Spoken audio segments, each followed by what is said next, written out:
Bonjour à tous, bienvenue, très heureux de vous retrouver dans Actu Santé, votre magazine mensuel entièrement dédié à la santé. Alors vous le savez sans doute, le 25 avril dernier, on célébrait la journée mondiale de lutte contre le paludisme, l'occasion pour nous de faire le point sur la maladie. Alors certes, d'énormes progrès ont été réalisés au cours de la dernière décennie, plus de 3 millions de vies ont été sauvées entre 2001 et 2012 et dans le même temps, les taux de mortalité par paludisme ont baissé de 54% chez l'enfant en Afrique. Mais cela ne suffit pas. Aujourd'hui encore, le paludisme emporte un enfant de moins de 5 ans toutes les minutes. Et selon le rapport mondial sur le paludisme, 627 000 décès ont été imputables à la maladie au cours de l'année 2012, dont 90% en Afrique. Alors dans ces conditions, peut-on réellement parler de progrès? Quels sont les efforts à réaliser? Qu'en est-il de l'accès au traitement et de la prévention? Et est-ce que le vaccin, qui suscite tellement d'espoir, sera un jour disponible? Eh bien, c'est ce que nous allons voir aujourd'hui avec nos invités. Le docteur Éric Mouzin, bonjour. Bonjour. Merci d'avoir accepté notre invitation. Vous êtes épidémiologiste au partenariat Rollback Malaria, ce qui signifie faire reculer le paludisme. Et le docteur François Bompard, bonjour. Bonjour. Alors merci également d'avoir accepté cette invitation. Vous êtes directeur médical accès aux médicaments chez Sanofi. Alors messieurs, Éric Mouzin, je le disais en introduction, peut-on réellement parler de progrès quand on sait qu'un enfant de moins de 5 ans meurt chaque minute en Afrique? Est-ce un progrès ? Absolument. Je pense que les progrès qui ont été réalisés ont été considérables. Alors maintenant, c'est l'histoire du verre à moitié vide ou à moitié plein. On a réalisé en Afrique des progrès spectaculaires, particulièrement tenant compte des difficultés logistiques qu'on rencontre à faire parvenir aux populations qui en ont besoin les moustiquaires, les médicaments, les tests de diagnostic rapide. Les taux de couverture ont été multipliés par 10, par 20, par 30 parfois. Donc sur les moins de 10 ans qui se sont écoulés.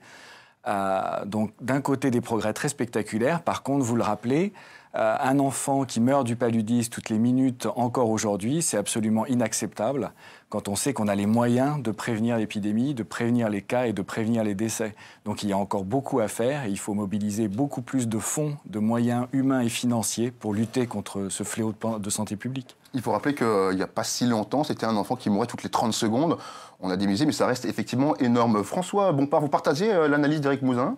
Tout à fait, tout à fait. L'autre message que je me permettrai de faire passer, c'est la nécessité de soutenir les efforts sur le long terme.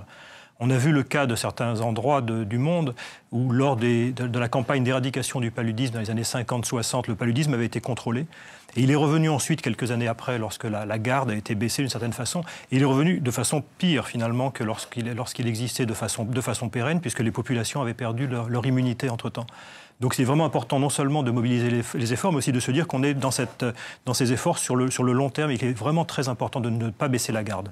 Exactement. Et ça, on va y revenir parce que c'est essentiel. Mais 627 000 décès en 2012, est-ce que les objectifs du millénaire pour le développement, à savoir 0 décès dans les hôpitaux qui permettent d'avoir accès au traitement, donc est-ce que 0 décès en 2015, est-ce envisageable au vu de ces chiffres, Éric Mouzin ?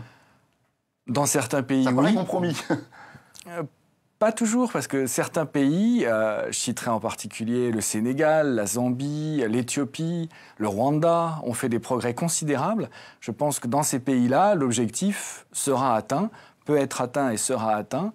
Par contre, il reste encore aujourd'hui des pays où l'objectif sera difficilement atteignable. Je pense en particulier à des pays comme la République démocratique du Congo ou le Nigeria, où les progrès à réaliser d'énormes pays, une énorme population, une hyper-endémicité du paludisme qui sévit toute l'année et qui atteint toute la population, avec une structure de santé publique qui est encore assez peu développée.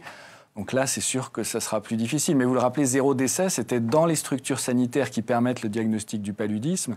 Donc l'objectif n'était pas de... C'est pas dans le petit dispensaire en brousse qui n'a pas les diagnostics rapides, qui n'a pas le traitement... Donc l'objectif n'était pas de faire passer des 627 000 décès qui sont présents encore aujourd'hui à 0. C'était de réduire le nombre de décès dans les structures qui permettent le diagnostic du paludisme. Et j'ai bon espoir que dans une majorité de pays africains, ce soit possible. Et souhaitons-le. Comment expliquer que justement l'Afrique paye le plus lourd tribut à la maladie? Il y a également le paludisme en Asie. Alors une autre forme, Plasmodium vivax, est-ce que justement c'est la forme qui fait que on paye le plus lourd tribut en Afrique? Comment l'expliquer, François Bompard? Certainement le fait que le parasite qui cause le plus de mortalité, qui s'appelle le Plasmodium falciparum, soit particulièrement prévalent en Afrique, effectivement, c'est une des raisons du fait que l'Afrique paye un si lourd tribut. Mais l'autre aspect des choses qui est clair également, c'est que le paludisme est une maladie très liée à la pauvreté. Elle est très liée au développement. On a bien vu qu'un certain nombre de pays, par exemple en Asie du Sud-Est, dont le niveau de vie s'est beaucoup élevé ces dernières années, ont finalement vu le paludisme disparaître, dans une large mesure, de par le fait que l'environnement est plus assaini, que les personnes vivent dans des environnements plus sains. Par exemple, l'air conditionné est plus facilement disponible. Il y a des façons de se protéger contre les moustiques, etc. Donc on sait très bien que le paludisme est très lié à la pauvreté, avec le problème, bien sûr, que le paludisme empire la pauvreté de par l'absentéisme qu'il provoque parmi les adultes, de par l'absentéisme qu'il provoque à l'école, de par les séquelles, de par le poids qu'il représente aussi au niveau des systèmes de santé. Donc paludisme et pauvreté, c'est un cercle vicieux qu'il faut rompre. Alors, on l'a bien compris, hein, quand on parle de lutte contre le paludisme, le nerf de la guerre, évidemment, c'est l'argent. Faut-il envisager un possible recul du financement dans les années à venir? On parle de crise économique, hein, en ce moment, on nous rabâche les oreilles avec ça. Est-ce que vous craignez pour les financements? Bien sûr, c'est une menace qui a toujours été très présente à notre esprit. Et je pense que sur les dernières années, on a pu maintenir un niveau d'investissement qui était important. L'avantage du paludisme, je pense, c'est qu'on a pu documenter les progrès qui ont été faits. Vous l'avez rappelé au début de l'émission. C'est un des meilleurs investissements en santé publique avec la vaccination. Ça procure un gain en termes de vie sauvée, particulièrement chez les enfants, qui est considérable. Donc je pense que les décideurs politiques et les donateurs sont particulièrement conscients de ces faits et hésiteront, j'espère, et pour l'instant c'est le cas, à réduire les subventions qui sont allouées au paludisme. Par contre, ce qu'il faut rappeler aussi, c'est que dans nos objectifs de progrès dans la lutte contre la maladie, on est à 50% des financements nécessaires encore aujourd'hui. Il faudrait 5 à 6 milliards par an et on en est à 2 à maximum 3. C'est ça, je lis c'est le communiqué de presse, hein, du rollback malaria de votre directrice qui dit « Les financements nationaux et internationaux disponibles aujourd'hui représentent moins de la moitié du financement nécessaire pour lutter efficacement contre la maladie. Il y a un déficit annuel de 2,6 milliards de dollars. » Mais c'est énorme. Comment faire prendre conscience aux bailleurs de fonds, aux États, d'investir davantage, François Bompard? Il me semble, je suis parfaitement d'accord avec le docteur Mouzin. Une autre dimension qui est claire aussi, c'est qu'on est probablement en train de passer de systèmes d'intervention qu'on appelait verticaux, dédiés à des maladies spécifiques, le sida, le VIH-sida, la tuberculose, le paludisme. On est en train de passer vers une approche qui consiste à renforcer les systèmes de santé dans leur ensemble. Et donc de dire la santé ne peut pas se découper en tranches. Vous pouvez très bien... Ce qui a longtemps été le cas et ce qui était une aberration, effectivement. Voilà. Ça a rendu des services à un moment donné. Ça a permis de mobiliser les gens et à propos du paludisme, à propos du sida, etc., on a fait de gros progrès. Maintenant, l'enjeu, c'est de faire en sorte que l'ensemble des systèmes de santé bénéficient de ces apports dédiés initialement à des pathologies pour bénéficier à l'ensemble des patients. Vous pouvez très bien être, par exemple, atteint par le VIH-Sida, mais également avoir une tuberculose, être diabétique. On voit de plus en plus les maladies qu'on considérait des maladies des pays riches comme les maladies chroniques, comme le diabète, effectivement, l'hypertension. Voilà. Et donc prennent une proportion de plus en plus importante dans beaucoup de pays en développement ou pays émergents. Et donc maintenant, le challenge, c'est de dire il faut finalement renforcer les systèmes de santé dans leur ensemble. Qu'on les renforce à l'occasion d'une lutte particulière contre le paludisme dans les pays où le paludisme est très prévalent, c'est une très bonne chose. Mais on ne peut pas non plus saucissonner la santé de cette façon-là. Et on peut se dire, le mouvement qui est aussi un mouvement actuellement très encouragé par l'OMS de couverture maladie universelle va vraiment dans ce sens-là aussi. En disant, passons maintenant à un renforcement global des systèmes de santé et un financement global et non pas alloué de façon trop précise pour certaines pathologies. Alors très bien, mais renforcer le système sanitaire, certes, mais avec quel argent et comment lever des fonds en cette période de crise économique? Éric Mouzin. Je pense que les pays doivent réaliser les progrès qui ont été réalisés grâce à la lutte contre le paludisme. Et je pense qu'un des espoirs de financement, c'est que les budgets nationaux alloués à la santé augmentent de manière importante pour s'attaquer à ce fléau. Je crois qu'on l'a déjà rappelé, la lutte contre le paludisme, c'est non seulement des gains en termes de morbidité, de réduire la maladie palustre, mais aussi de réduire les décès, mais c'est également un cheminement vers un développement économique. Quand on réduit le paludisme, on réduit l'absentéisme, on réduit les coûts à la maladie, donc on dégage un pouvoir d'achat plus important pour les familles. Quand un gouvernement investit dans la santé, investit dans la lutte contre le paludisme, il participe au développement économique du pays. C'est vrai aussi dans l'autre sens que le développement économique permet de réduire la pauvreté et de réduire les maladies. Donc c'est un gain à tous les niveaux qui doivent être accomplis par les pays en allouant des sommes plus importantes à la lutte contre le paludisme, contre les maladies en général et avec le renforcement du système de santé. Au niveau des décideurs internationaux, je pense que les gens sont conscients aussi des progrès qui peuvent être réalisés au niveau développement économique dans les pays en luttant contre les maladies. Et je pense que c'est un message qui est fait passer au niveau des coopérations bilatérales entre États-Unis et pays d'Afrique, entre Europe et pays d'Afrique, entre Japon et pays d'Afrique, avec le Fonds mondial. Donc on espère pouvoir augmenter les financements internationaux par les fondations. Si la fondation Gates est très impliquée dans la lutte contre le paludisme, elle en a fait une de ses priorités de santé. En 2007, Bill et Melinda Gates ont annoncé qu'ils voulaient s'engager très fortement pour l'éradication du paludisme dans les décennies à venir. Donc tous ces messages, je pense qu'ils sont forts et puissamment développés au cours des dernières années, devraient permettre d'augmenter à la fois dans les pays et au niveau international les financements pour la lutte contre le paludisme. Alors vous parliez justement de investir, chaque dollar investi dans la lutte contre le paludisme, effectivement, générait, selon une étude récente, en retour plus de 40 dollars, de dollars américains du PIB, ce qui n'est pas négligeable. Pour en revenir au financement, donc on parle davantage de financement de la fondation Bill et Melinda Gates, du Fonds mondial, mais les États africains eux-mêmes ont tendance à se reposer sur ces bailleurs de fonds. Et se pose là la question de la souveraineté de ces États. Qui, finalement, décide de la politique du pays ? Nous étions ensemble, on peut le dire, au Burkina Faso. Le Burkina Faso, la lutte contre le paludisme, 67% de l'argent provient du Fonds mondial, 15% de l'USAID, 12% uniquement de l'État. Qui décide de la politique dans ces cas-là ? Est-ce que ça pose des problèmes, ça ? Qui veut répondre ? François Bompard. Bien sûr, ça pose des problèmes, mais je pense que si vous parlez aux bailleurs de fonds, leur idée n'est sûrement pas de se substituer aux États, mais de leur permettre d'atteindre un niveau qui leur permettra de se substituer aux bailleurs de fonds extérieurs. Il est évident que toutes les actions que mènent les bailleurs de fonds multilatéraux, ou même les entreprises, se font sous l'égide et sous le contrôle des gouvernements. Il n'est pas question d'intervenir en dehors d'une politique décidée au niveau national. Pour ce qui est des financements, je pense que c'est vraiment ça, c'est de dire donnons un coup de pouce pour permettre de briser le cercle vicieux que représente encore une fois la maladie et le sous-développement, et faisons en sorte que les pays remplissent les engagements. Par exemple, il y a eu un engagement que vous connaissez bien, l'engagement d'Abuja, qui a été pris. D'Abuja en 2001, voilà. Exactement, qui demandait que chaque pays alloue au moins 15% de son budget total à la santé. C'est un objectif qui tient toujours et que certains pays ont atteint, mais que beaucoup de pays n'ont pas encore atteint.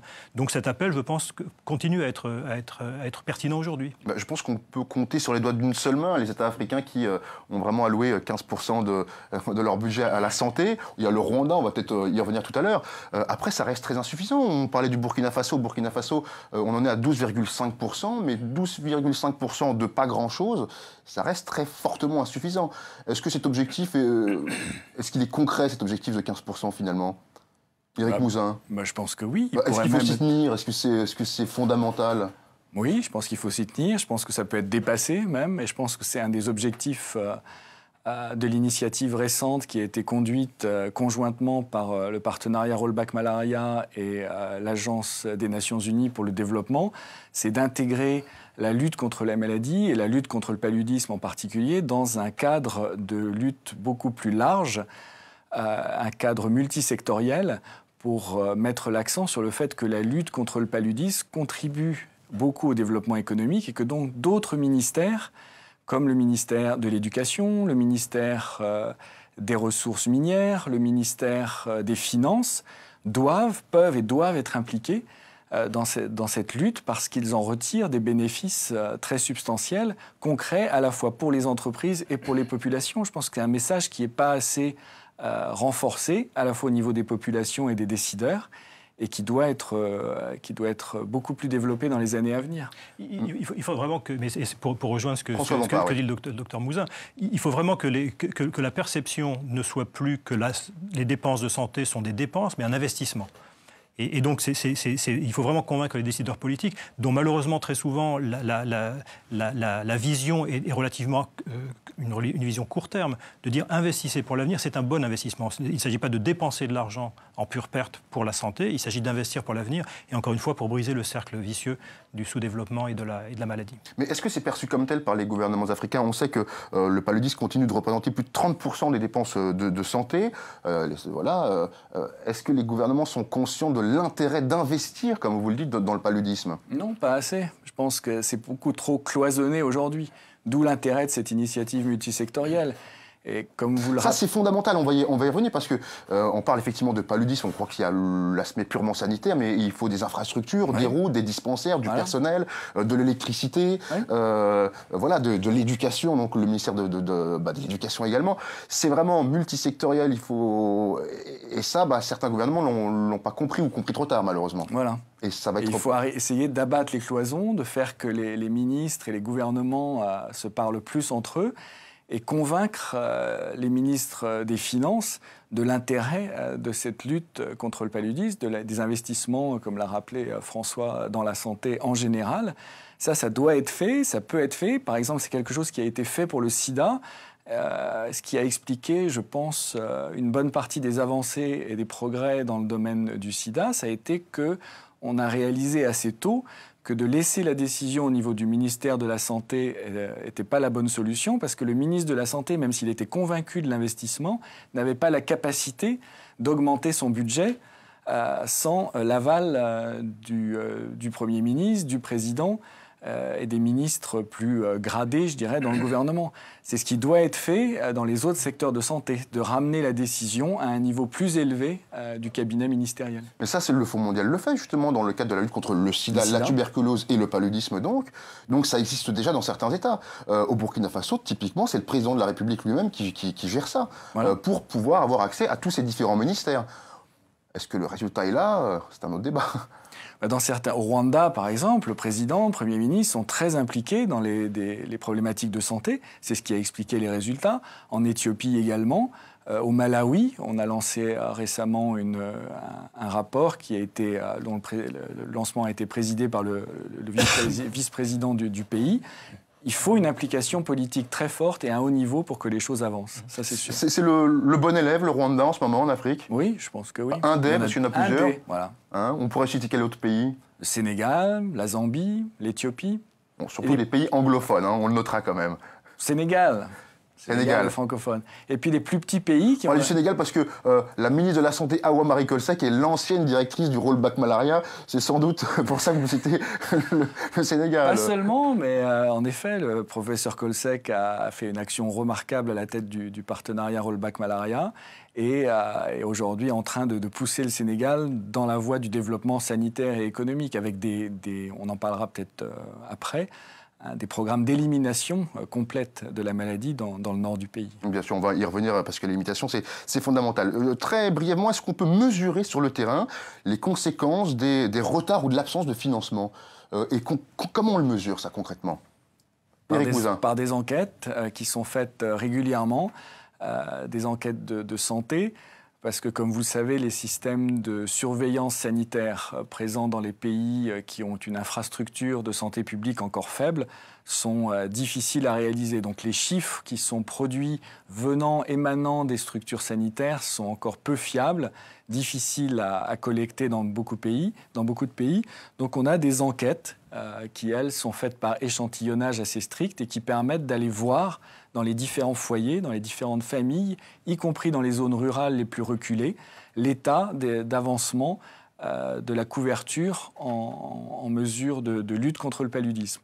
Donc ces enquêtes nous donnent des retours sur informations assez fiables et on voit par ces enquêtes que les progrès ont été remarquables dans certains pays et assez faibles dans d'autres. Donc on a une base de données qui doit être développée dans le futur pour devenir beaucoup plus routinière et gérée par le ministère de la Santé lui-même, intégrée à d'autres maladies, Mais aujourd'hui, grâce aux enquêtes, on a une bonne idée de la couverture en intervention. Et c'est bien d'avoir des chiffres sur lesquels s'appuyer pour prouver au gouvernement l'intérêt de cette politique. Non seulement ça, mais pour guider aussi le déploiement des interventions dans les pays. On voit si certaines zones ont des taux de couverture en moustiquaire, en couverture médicamenteuse faible, il va falloir mettre l'accent sur ces interventions dans le futur. Donc c'est essentiel pour la programmation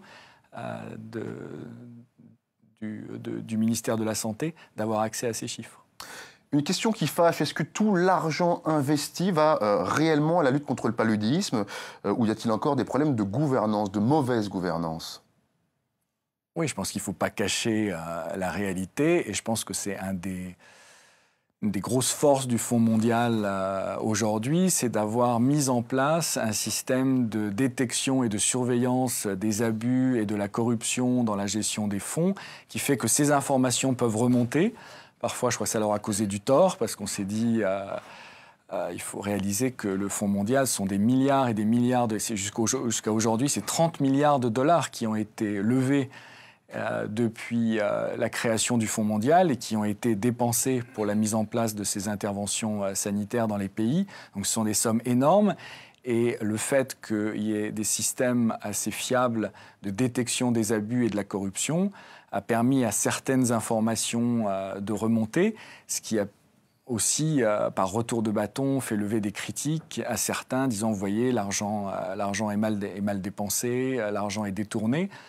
Je ne pense pas. Je pense qu'en grande majorité aujourd'hui, l'argent est bien dépensé, l'argent atteint les populations qui en ont besoin. Et il faut continuer à avoir des systèmes stricts et fiables pour détecter les abus qui existent encore aujourd'hui. Il faut être réaliste. Et en même temps, on connaît les conséquences dramatiques de l'arrêt des financements du Fonds mondial pour les populations. Le choix doit être cornélien. Continuer à financer, quitte à ce qu'une partie de l'argent soit détournée, ou abandonner clairement une population. Absolument, ça on l'a bien vu au cours des années qui viennent de s'écouler, en Zambie particulièrement, où au cours des années 2006-2010, les financements se sont accrus de manière spectaculaire. La distribution de moustiquaires, les pulvérisations intradomiciliaires ont été réalisées à grande échelle, l'accès aux soins également. Et puis il y a eu un problème de gestion des fonds, d'utilisation des financements extérieurs, et le Fonds mondial a décidé de stopper ces contributions. Et ça a été un cas d'école qu'on aurait préféré éviter, bien sûr, mais on a vu immédiatement les cas de paludisme et de décès dû au paludisme ressurgir. Donc oui, c'est un problème pour les populations qui, elles, sont innocentes, n'ont pas participé à ces malversations et qui payent un lourd tribut quand les financements s'arrêtent. C'est quelque chose de très difficile à gérer, mais qui doit, de toute manière, être mis sur la table. C'est-à-dire qu'on doit absolument avoir une tolérance zéro pour la corruption et les malversations liées à l'utilisation de ces financements. Et à chaque population de s'élever et de mettre en cause les responsables de ces détournements de fonds parce qu'ils sont vraiment préjudiciables pour le pays. Absolument. Et là, je me permettrais d'ajouter un mot là-dessus, sur le rôle des populations, qui est souvent passé sous silence. Je pense que c'est un point essentiel et qui était un point d'ailleurs fondamental derrière la création du partenariat Rollback-Malaria en 1998. C'est-à-dire que l'idée centrale était que les communautés devaient être au centre à la fois de ces distributions de mesures pour prévenir le paludisme, mais également pour les gérer. C'est-à-dire que on comptait sur les populations, une fois informées des bénéfices liés à la lutte contre le paludisme, et encore une fois des bénéfices non seulement sanitaires, mais de développement économique, pour prendre en charge elles-mêmes l'agenda et aller mettre la pression elles-mêmes sur les décideurs politiques, sur les chefs de district, sur les chefs de village, sur les ministres, pour demander beaucoup plus en termes d'investissement pour la santé et de distribution de mesures de prévention et de traitement de la maladie. C'est quelque chose qui, je pense, était un peu utopique. On ne l'a pas vu tellement souvent dans les communautés africaines. Mais je pense que c'est encore important aujourd'hui de mettre l'accent là-dessus et de dire, c'est à vous, on peut s'adresser à notre audience aujourd'hui, c'est à vous, citoyens d'Afrique, de demander plus, puisque des mesures efficaces existent pour prévenir le paludisme, pour prévenir la tuberculose, pour traiter tuberculose, paludisme et sida, aujourd'hui, demandez plus, manifestez-vous et prenez en charge la gestion de ces fonds vous-même, comme ça se voit parfois dans certaines communautés.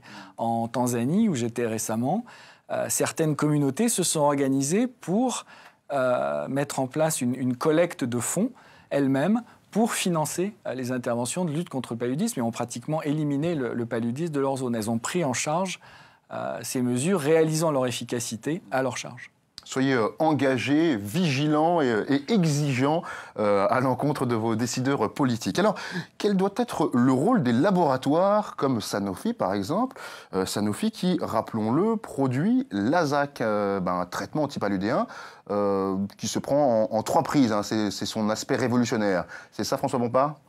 Alors, l'Azac, révolutionnaire. Oui, c'est ça. Le terme est fort. D'un point de vue scientifique, c'est très peu de choses, parce qu'en fait, ça a juste consisté à mettre ensemble deux médicaments antipaludiques, l'artésunate et la modiakine. D'un point de vue scientifique, c'est bien peu de choses. En même temps, pour les populations, c'est quand même un gros progrès, puisque de cette façon-là, on assure que les 2 médicaments sont pris ensemble, donc on évite le développement éventuel de résistance. Effectivement, il suffit un traitement de 3 jours suffit pour traiter le paludisme. C'est notre cœur de métier, si vous voulez. La fabrication de médicaments, c'est notre savoir-faire, notre premier devoir. Nous l'avons développé, ce médicament, en partenariat avec DNDi, qui est une fondation qui signifie Drugs for Neglected Diseases. Voilà, initiative médicaments contre les maladies tropicales négligées. Exactement, qui a été fondée initialement par Médecins sans frontières avec l'argent qu'ils ont reçu en 1999 pour le prix Nobel de la paix.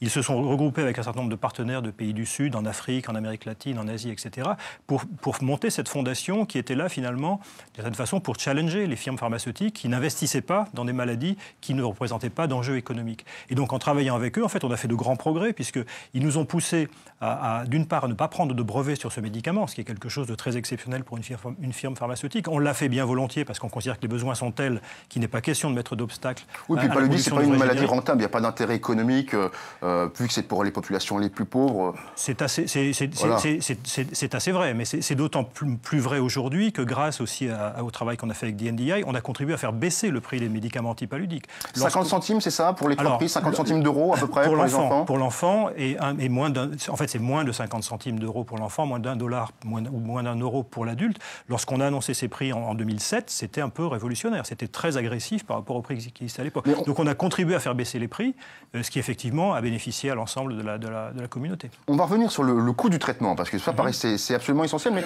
vous, à Rollback Malaria, qu'est-ce que vous attendez des grands laboratoires ? Alors bon, on a François Bompard de Sanofi, mais on pourrait en citer d'autres. Hein. Qu'est-ce que vous attendez de ces laboratoires qui gagnent leur vie avec le médicament, qui génèrent beaucoup d'argent? Est-ce que vous leur demandez d'investir davantage? Qu'est-ce que vous voulez développer? Ce sont des partenaires essentiels au sein du partenariat Rollback Malaria, comme les ONG, comme les instituts universitaires et de recherche. Je pense que le rôle des laboratoires pharmaceutiques est essentiel, à la fois dans la recherche et le développement. Vous citiez tout à l'heure l'émergence de la résistance à l'artémisinine, donc il faut être sans arrêt en amont des résistances qui se développent et anticiper les problèmes qui risquent de survenir. Donc on a besoin de la recherche et du développement financés par les laboratoires pharmaceutiques pour ça. Mettre en place un pipeline de médicaments qui seront disponibles dans le futur si des résistances émergent, et j'espère le plus tard possible. Et puis, on a besoin du partenariat avec l'industrie pharmaceutique également, comme le fait le docteur Bompard, pour permettre un accès aux soins plus large, que les laboratoires pharmaceutiques participent aussi à la distribution des médicaments vers les populations qui en ont le plus besoin. Oui, parce qu'avoir le médicament est une chose, après, le rendre accessible aux populations, dans des pays, on en parlait tout à l'heure, comme la République démocratique du Congo ou le Nigeria, d'immenses territoires où les infrastructures sont cruellement manquantes, effectivement, c'est compliqué d'atteindre ces populations. Et précisément, une des choses que l'on peut faire également, c'est mobiliser en fait le savoir-faire très particulier des entreprises pharmaceutiques concernant des choses comme par exemple la distribution de médicaments ou même le marketing. Le marketing n'est pas un gros mot lorsqu'il est utilisé à des fins positives. On peut parler de marketing social. Lorsqu'on développe les outils que nous avons développés et qu'on a vus ensemble au Burkina Faso à destination des enfants des écoles, c'est finalement simplement une autre façon de faire du marketing, simplement dirigé vers des enjeux de santé publique. Donc c'est un savoir-faire qu'on a, puisque c'est notre cœur de métier, si vous voulez, non seulement de fabriquer des médicaments, de faire de la recherche, mais aussi de les promouvoir.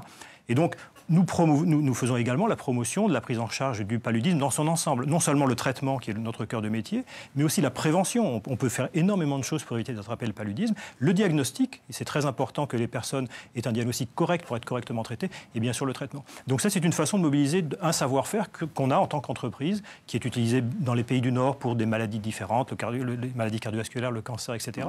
Utiliser ce même savoir-faire pour le paludisme. Alors, le coût du traitement, on le disait, moins de 50 centimes d'euros pour les enfants, moins d'$1 pour les adultes, on a compris. Est-ce que c'est encore un obstacle à l'accès aux soins et qu'en est-il du coup de la consultation? Parce que 2500 francs CFA une consultation, plus 800 francs CFA une goutte épaisse, plus le transport, pour certaines familles, c'est clairement inaccessible. Donc on a sponsorisé, les gouvernements ont sponsorisé le coût du traitement, mais ils ont oublié les consultations.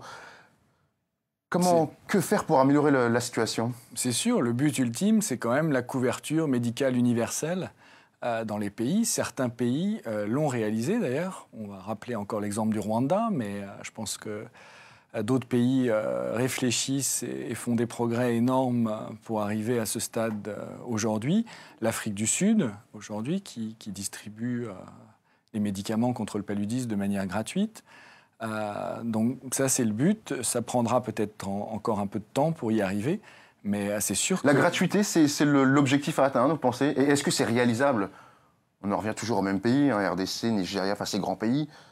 Je pense que pour des médicaments essentiels, ça doit être réalisable, oui, absolument. Mais à quel terme, dans combien d'années? Parce que ça va être compliqué. On parlait tout à l'heure, on disait qu'il manquait chaque année 2,6 milliards de dollars. Si on lance la gratuité des soins, ça rajoute au coût. Oui, ce sont des sommes qui paraissent énormes et en même temps, je pense qu'il faut rappeler que même si ces sommes peuvent faire bondir certains, elles sont vraiment minimes quand on compare à certains investissements beaucoup plus lourds. Pour le pétrole, par exemple. Le pétrole, la défense, la construction d'une armée, tout ça, c'est des chiffres... qui s'envolent rapidement vers les milliards de dollars. Des pays comme le Nigeria, aujourd'hui, peuvent et doivent investir beaucoup plus dans la lutte contre le paludisme et dans la santé en particulier. Les revenus qui sont liés au pétrole sont considérables. Ils sont peut-être investis dans d'autres domaines et je pense qu'on peut faire beaucoup plus. On parlait du manque à gagner sur les investissements globaux pour s'acheminer lentement vers l'élimination. Quand on voit qu'il manque 2 à 3 milliards de dollars, ça peut paraître énorme. En même temps, quand on a fait les Jeux Olympiques à Sochi, c'était 50 milliards de dollars. Donc, ouais. Quand on veut se donner les moyens d'aller vers un but, je crois que c'est possible et que les sommes ne sont pas si élevées qu'elles peuvent paraître. Alors, je reviens au traitement. Aujourd'hui, donc, on a un principe actif qui est l'artémisinine, une plante chinoise, si je vulgarise ça, utilisée donc en combinaison thérapeutique. Vous, avec l'ASAC, comme il n'y avait pas assez d'artémisinine naturelle, vous l'avez développée en synthétique, c'est bien cela. Mais si il y a eu des résistances, des cas de résistance en Asie, si elles se développent, ces résistances, est-ce qu'il y a un autre médicament derrière, une autre molécule? Alors, tout d'abord, concernant l'artémisinine semi-synthétique, donc effectivement, grâce au partenariat... au Maroc, si je ne m'abuse. Alors, on produit l'ASAC, l'association au Maroc, mais l'artémisinine semi-synthétique est produite en Italie. En fait, c'est une démarche qu'on a entreprise avec le soutien de la fondation Bill et Melinda Gates, de façon non pas à remplacer la production agricole, mais à venir en complément. C'est-à-dire que le problème de la production agricole, d'une part, et puis le problème de la production agricole, c'est qu'elle est soumise aux aléas climatiques. C'est-à-dire qu'à un moment donné, il va pleuvoir plus ou moins, les récoltes vont être plus ou moins bonnes. Du coup, les prix vont monter ou descendre, entraînant des phénomènes de spéculation. Lorsque le prix de la matière première est très élevé, beaucoup d'agriculteurs vont se précipiter pour produire de l'artémisinine, planter de l'armoise. Du coup, ça va entraîner une chute des cours, et ainsi de suite. Donc en fait, la production semi-synthétique est là non pas pour remplacer, mais pour stabiliser, venir en complément. Et alors effectivement, concernant le risque de résistance aux dérivés de l'artémisinine, on a des signes inquiétants qui arrivent d'Asie du Sud-Est. 5 pays concernés, je crois, Cambodge, Cambodge, Laos, Birmanie, Thaïlande, Vietnam. Oui. Et ça souligne le fait dont on a parlé tout à l'heure, de l'importance de continuer à investir dans la recherche, de chercher de nouveaux médicaments, toujours avoir un coup d'avance par rapport aux résistances. Et donc nous sommes, en tant qu'entreprise pharmaceutique, mais avec le soutien de beaucoup d'autres personnes, en particulier une fondation qui s'appelle Medicines for Malaria Venture, qui est soutenue par de nombreux États, par la fondation Bill et Melinda Gates et d'autres fondations. Nous sommes activement engagés dans la recherche parce qu'il est impossible d'imaginer un avenir basé uniquement sur les médicaments actuels. Il faut vraiment continuer à investir. Et justement, est-ce qu'il y a d'autres médicaments en développement en ce moment? Est-ce qu'il y a d'autres recherches? On parlera du vaccin tout à l'heure, mais...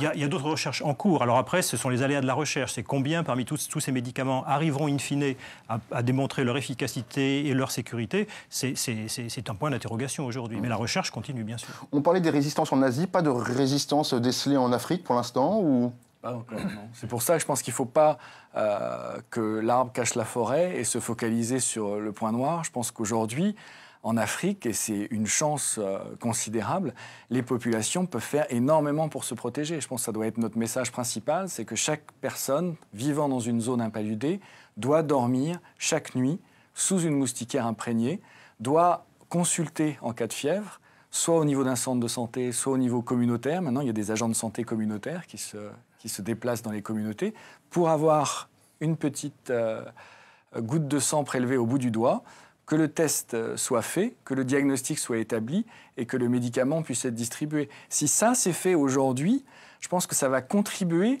à la prévention de l'émergence de résistance de manière très importante parce que le fléau de la maladie, le fléau dû au paludisme va décroître.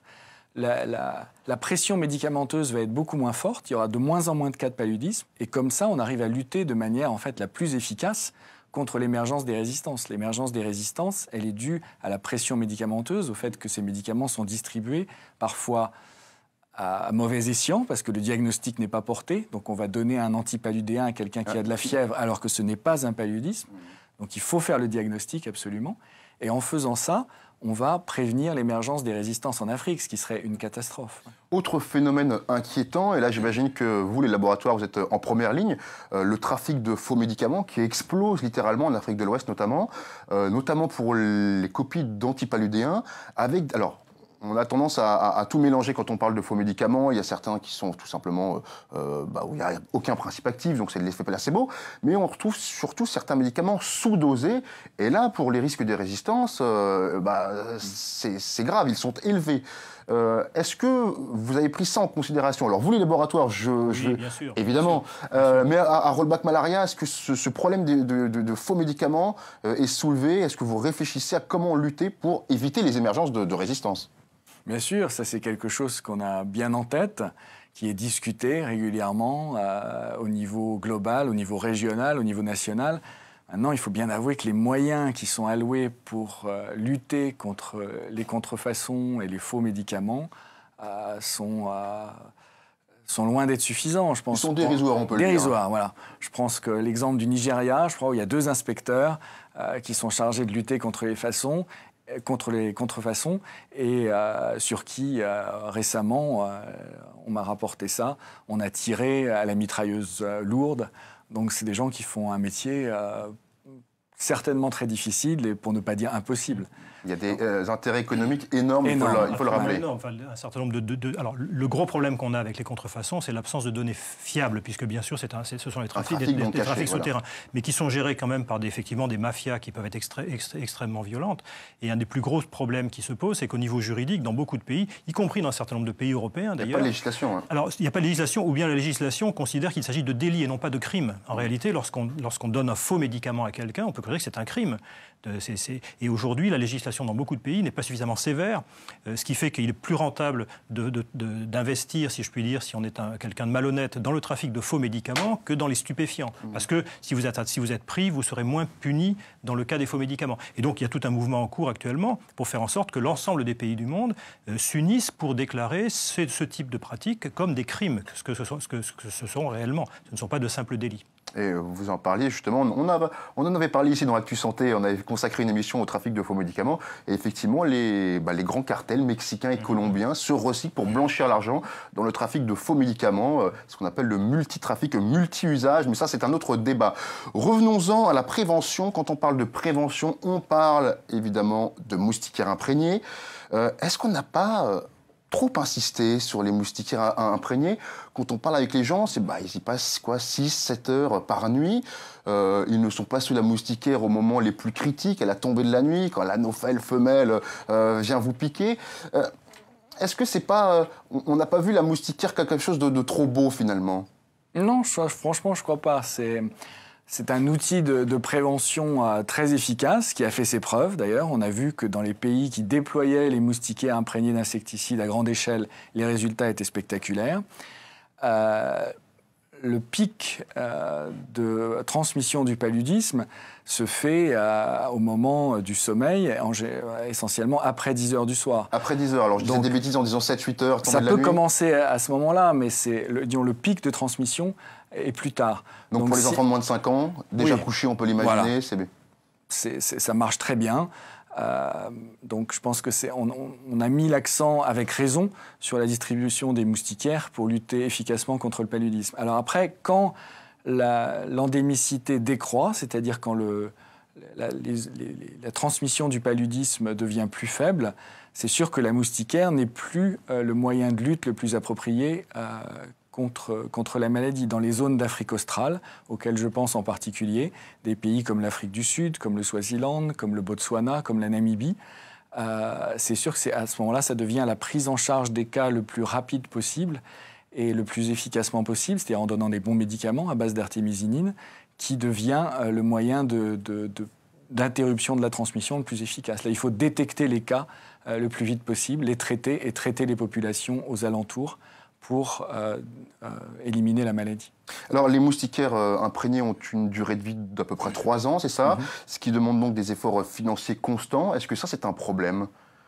Certainement, c'est un problème, et je pense que la communauté internationale est bien consciente de ça. Il y a des campagnes en cours actuellement pour faire en sorte que les moustiquaires soient remplacés lorsqu'elles doivent l'être. Mais le point le plus important, c'est d'être bien conscient que la priorité doit être la protection des populations les plus vulnérables, en particulier les jeunes enfants, les enfants de moins de 5 ans et les femmes enceintes.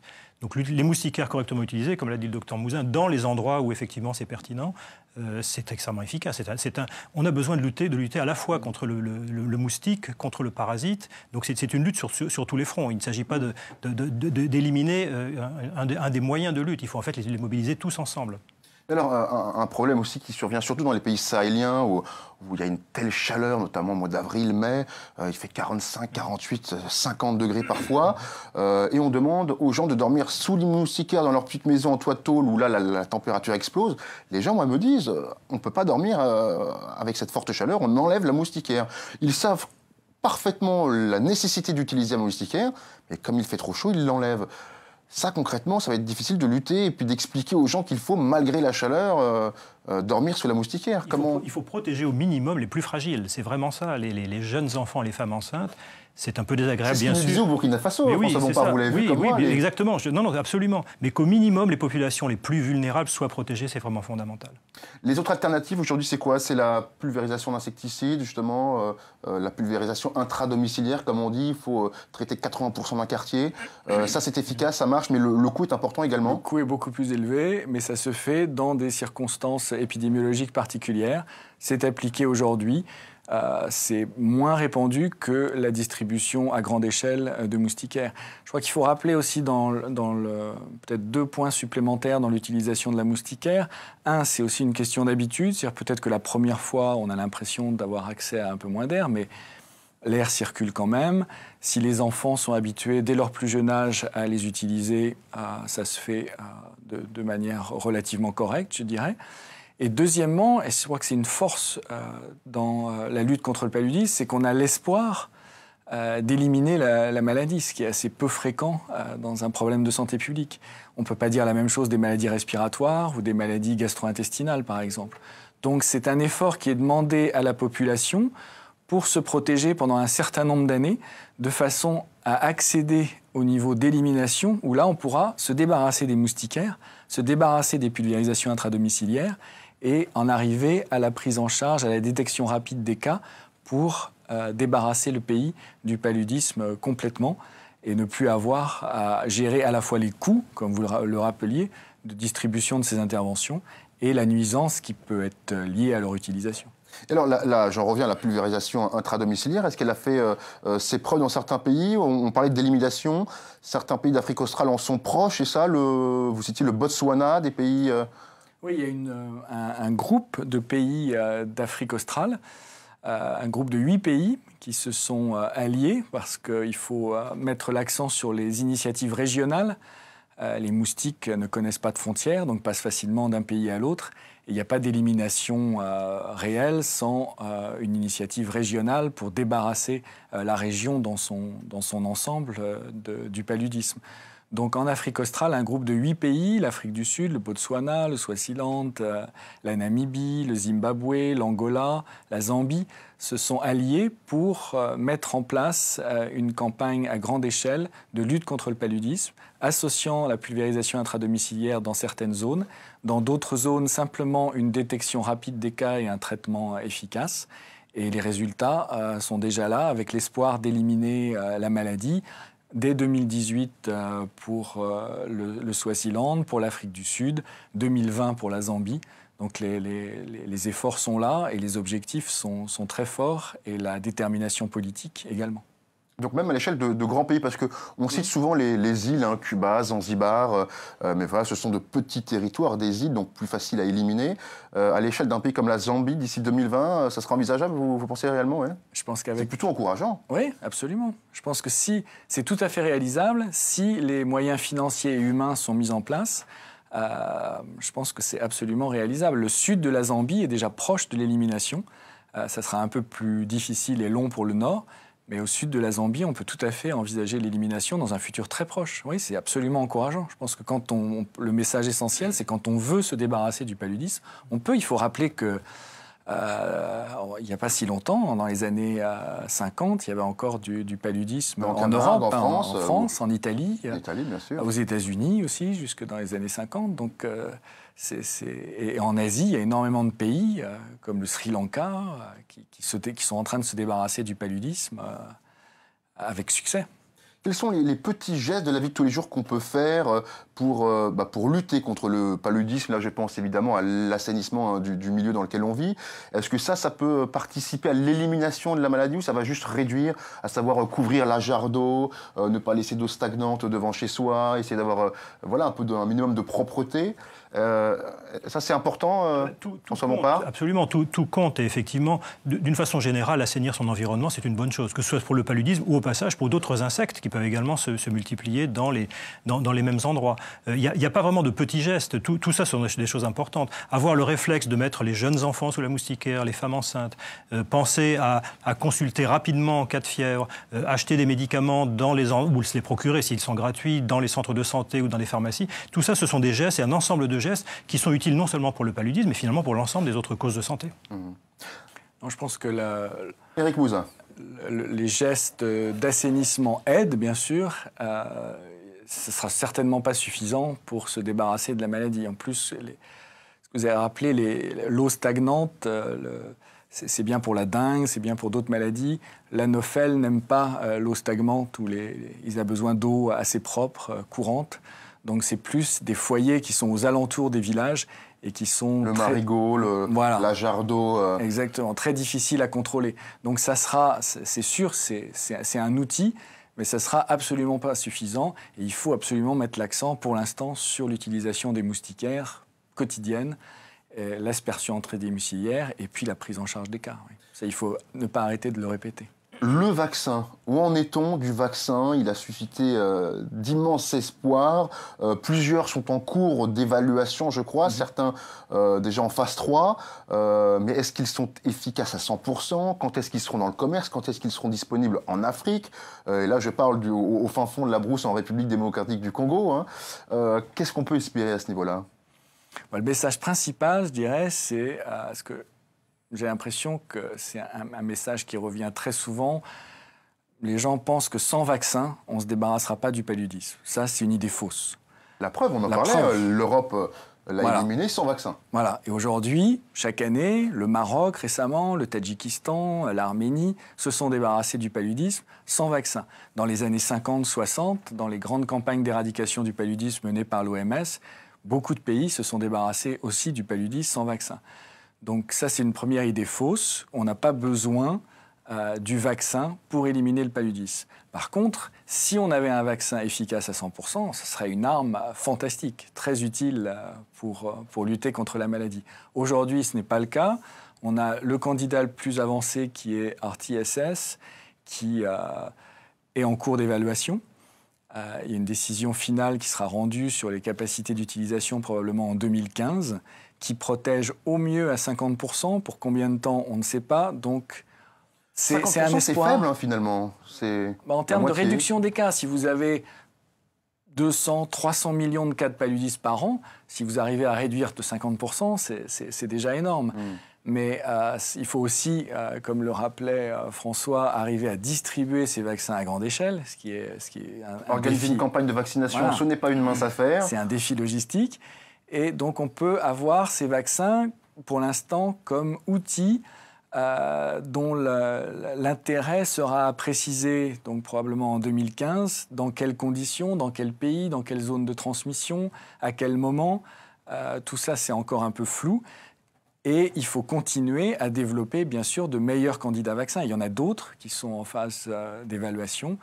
Et ne pas baisser les bras et continuer à travailler pour espérer avoir un vaccin qui protégera les populations à 100%. Donc, pour l'instant, pour les gens qui nous écoutent, je pense que c'est important de dire n'ayez pas de faux espoirs ou d'espoirs trop rapides sur le vaccin. Ça ne sera pas disponible encore dans un futur proche. Oui, allez-y. J'allais dire, d'un point de vue scientifique, il faut quand même souligner le fait que ce vaccin serait le premier vaccin contre une maladie parasitaire. Donc en termes d'avancée scientifique, c'est une avancée très intéressante, très positive. Mais ceci dit, c'est clairement une toute première génération de vaccins qu'il faudra probablement développer ultérieurement avec d'autres vaccins ou d'autres approches. Donc d'un point de vue scientifique, c'est quand même une avancée intéressante. Un point de vue santé publique, effectivement, ce serait parfait qu'il existe et qu'il soit largement utilisé. Ce serait un outil de plus, ce ne serait pas un outil universel, ce ne serait pas une panacée, en tout cas pas dans un avenir prévisible. Et surtout quand on sait, voilà, on parle de vaccins, de médicaments, mais quand on sait qu'une grande partie des Africains préfèrent aller voir le tradipraticien en première instance, que beaucoup ne parlent pas du paludisme, hein, on pense que ce sont les vieilles sorcières, les oiseaux maléfiques, le wabo au Mali, la malédiction du wabo, tout ça. Voilà, le facteur culturel est aussi à prendre en compte. Il y a tout un travail dans ce sens à faire avant de parler de vaccins, on imagine. Vous en parlez, vous, des facteurs culturels, justement, et des tradis. Est-ce que vous vous êtes associé aux tradipraticiens pour lutter contre le paludisme ? Absolument. Je pense que l'intérêt du partenariat Rollback-Malaria, c'est au niveau international, mais également au niveau national, de mettre en place un système de concertation de l'action, de mettre tous les partenaires autour de la table. Donc on a parlé de l'industrie pharmaceutique, des bailleurs de fonds, des ONG, des universitaires, mais il y a également les tradipraticiens et les campagnes d'information des populations, de changement des comportements qui sont menées à grande échelle dans le pays. Oui, absolument. Et ce sera le mot de la fin, car nous arrivons déjà au terme de cette émission. Merci à tous les deux d'être passés dans ce studio. Docteur Éric Mouzin, je rappelle que vous êtes épidémiologiste au partenariat Rollback Malaria, donc faire reculer le paludisme. Et docteur François Bompard, vous êtes directeur adjoint et directeur médical accès aux médicaments chez Sanofi. Merci à toute l'équipe de Télésud qui m'a permis de réaliser cette émission. Merci à vous, chers téléspectateurs, de nous avoir suivis. On se retrouve le mois prochain, même chaîne, même heure. Et d'ici là, portez-vous bien. À très bientôt.